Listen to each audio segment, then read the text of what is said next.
middle of April, another Thursday. So that means another Sound Advice with Doug Leonard. And Doug, in the business that I am in, I wear my headphones all the time. I'm always trying to be upbeat. But there are times when I leave here and I go home and I will legit sit in my car and just sit there and just be like, wash off the day. Chill a little bit, right? Yeah. We're going to talk about listening fatigue today on Sound Advice. And it sounds weird. I mean, how can you have fatigue from just listening to things? But the example you were giving, or, as we were talking about off the air, my job is not physically strenuous. I am not lifting heavy weights. I am not out in the sun. I'm inside all day long in the air conditioning or the heat in the wintertime. It's physically not taxing, but it's mentally taxing, and a lot of folks have jobs like that. I'm working with the public. I'm having people come in to see me. Sometimes they're upset about something. Maybe they have hearing loss and they don't like it. Maybe they have hearing aids and it's not working for some reason. So you're trying to solve problems and fix problems all day long. And maybe I'm running behind a little bit because I'm gabby, and so next thing you know, I'm 10 minutes behind for the next patient. So there's a level of stress that you have, and people can cope with stress in different ways. But a lot of times I would get home at the end of the day and it's like, man, I just want to chill. I don't want to visit with my family. I don't want to interact with anybody. I just want to maybe sit in front of the TV for 30 minutes and just chill.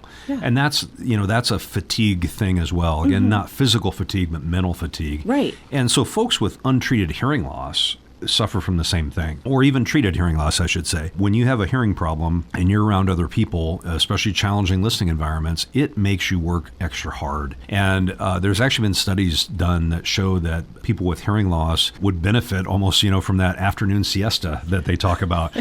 Because, halfway through the day or, middle of the afternoon, they've had to work so hard, mentally work so hard to just do normal communication that you and I take for granted. Right. When you have hearing problems, and especially in a difficult environment, or maybe somebody's talking to you from across the office, so a long ways away, or maybe they're talking to you and you can't see what they're saying. You're struggling to understand, and it just makes your mental fatigue grow. And even with the technology that we have with hearing aids and hearing devices, that doesn't necessarily mean that exhaustion goes away. No, I mean, hearing impaired people have to work harder. It would be the same thing.